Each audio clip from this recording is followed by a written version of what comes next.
ഇന്ന് നമ്മുടെ പരിപാടി എന്ന് പറഞ്ഞു കഴിഞ്ഞാൽ കുറച്ച് അൽഫാം ഉണ്ടാക്കലാണ്. അപ്പോൾ ഞാൻ അത് നേരത്തെ പ്ലാൻ ചെയ്ത പരിപാടി ആയതുകൊണ്ട് ഞാൻ ടൗണിൽ പോയപ്പോൾ കുറച്ച് ചാർക്കോളൊക്കെ വാങ്ങിക്കൊണ്ടേ വെച്ചിട്ടുണ്ടായിരുന്നു. അപ്പോൾ ഞാൻ ഇത് കനലൊന്ന് പിടിപ്പിക്കാനുള്ള പെടാപ്പാടാണ് ഈ കാണുന്നത്. അപ്പോൾ ഇതിൻ്റെ അകത്ത് ഞാൻ ഉപയോഗിക്കുന്ന ആദ്യം ഞാൻ ഈ ഹൗസ് വാമിങ്ങിൻ്റെ ടൈമിൽ കാറ്ററിംഗുകാരിൽ അവർ ഫുഡൊക്കെ വാമാക്കി വെക്കാനായിട്ടുള്ള മറ്റേ ഫ്യൂലാണത്. അപ്പോൾ ഇത് ഞാൻ ഉപയോഗിച്ചൊന്ന് കനലാക്കാമെന്ന് വിചാരിച്ചിട്ട് ആദ്യം ഒന്ന് പണിപ്പെടണതാണ് ഈ കാണുന്നത്. അതിൻ്റെ ആ ജെല്ല് ഞാൻ ചാർക്കോളിൻ്റെ അകത്ത് പറ്റിയിട്ട് തീയൊക്കെ വെപ്പിച്ച് നോക്കി. പക്ഷേ ഇത് അത്ര സക്സസ് അല്ല ഈ പരിപാടി. കാരണം ഇത് കനലായി വരാൻ നല്ല സമയം എടുക്കും. ഇതിൻ്റെ തീക്ക് അത്ര ചൂടില്ല. ഈ കാറ്ററിംഗുകാരുടെ അതിൻ്റെ ഫ്യൂലിൻ്റെ അത്ര പോരാ ചൂട്. അപ്പോൾ ഞാൻ നല്ല ഉണക്കവിറക് ഉണ്ടായിരുന്ന ചെറിയ ചീകളാക്കി എടുത്തിട്ട് അതങ്ങ് തീ പിടിപ്പിച്ചിട്ട് കനലങ്ങ് ഇട്ട് കൊടുത്തു. അപ്പോൾ നല്ല പട്ടേന്ന് പറഞ്ഞ് തീയുമായി നല്ല പെട്ടെന്ന് കനലാക്കി എടുക്കാൻ പറ്റി. കനലൊക്കെ ആയതിനു ശേഷം ഞാൻ ചിക്കൻ ഓൾറെഡി മാറിനേറ്റ് ചെയ്ത് വെച്ചിട്ടുണ്ടായിരുന്നു. അപ്പോൾ ചിക്കൻ ഞാൻ മാറിനേറ്റ് ചെയ്യാനായിട്ട് നമ്മുടെ നോർമൽ ഗരം മസാലയും കുറച്ച് ലൈമും ഇഞ്ചി വെളുത്തുള്ളി പേസ്റ്റ് ഇത്രയാണ് ഞാൻ ചെയ്തിട്ടുള്ളൂ മസാലയ്ക്ക് വേണ്ടി. ഞാനപ്പോൾ സ്കിന്ന് റിമൂവ് ചെയ്തു. സ്കിന്ന് എനിക്ക് അത്ര താല്പര്യമില്ലാത്തതുകൊണ്ട് സ്കിന്ന് ഓൾറെഡി ചിക്കൻ്റെ ഒക്കെ റിമൂവ് ചെയ്ത് വെച്ചായിരുന്നു. ഞാനൊരു 3-4 മണിക്കൂർ മാറിനേഷൻ ചെയ്ത് വെച്ചു.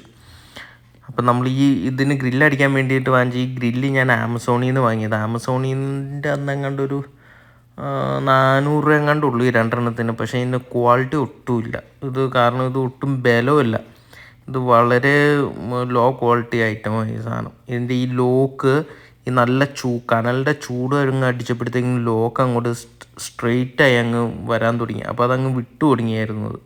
പിന്നെ തൽക്കാലത്തേക്ക് അത് വെച്ച് ഞാൻ അഡ്ജസ്റ്റ് ചെയ്തു. ഞാൻ ലാസ്റ്റ് നമ്മുടെ മറ്റേ കീ ചെയിൻ്റെ അകത്തൊക്കെ ഉള്ള ആ റിങ്ങില്ല അതെടുത്തിട്ടിട്ട് ഞാൻ പിന്നെ ഇത് റെഡിയാക്കി എടുത്തത്.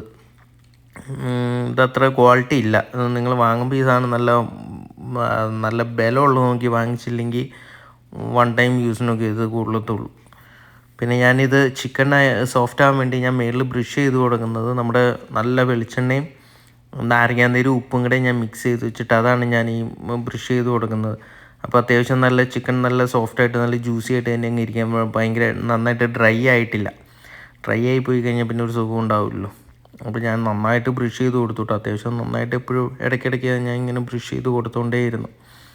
ഇപ്പോൾ ഓൾമോസ്റ്റ് നമ്മുടെ അൽഫാം റെഡിയായി.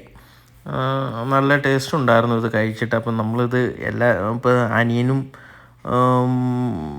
അനിയത്തിയും ഇവരെല്ലാവരും ഉണ്ടായിരുന്നു. അപ്പോൾ എല്ലാവർക്കും നന്നായിട്ട് ഇഷ്ടപ്പെട്ടു. ഇപ്പോൾ രാത്രി ഒരുപാട് വൈകിയോണ്ട് പിന്നെ നമ്മൾ മൈനൈസോ അങ്ങനെയുള്ള കാര്യങ്ങളൊന്നും ഉണ്ടാക്കാനായിട്ട് നിന്നില്ല. ജസ്റ്റ് ചിക്കൻ മാത്രം ഗ്രില്ല് ചെയ്ത് അങ്ങ് കഴിച്ചോളൂ. കാരണം ഓൾറെഡി 2 മണി 3 മണി എങ്ങാണ്ടായിരുന്നു നൈറ്റ്. അപ്പോൾ ഇതാണ് അതിൻ്റെ ലാസ്റ്റ് ടെക്സ്ചർ. നല്ല വൃത്തിയായിട്ട് വന്ന് നന്നായിട്ട് കുക്കൊക്കെ കിട്ടി.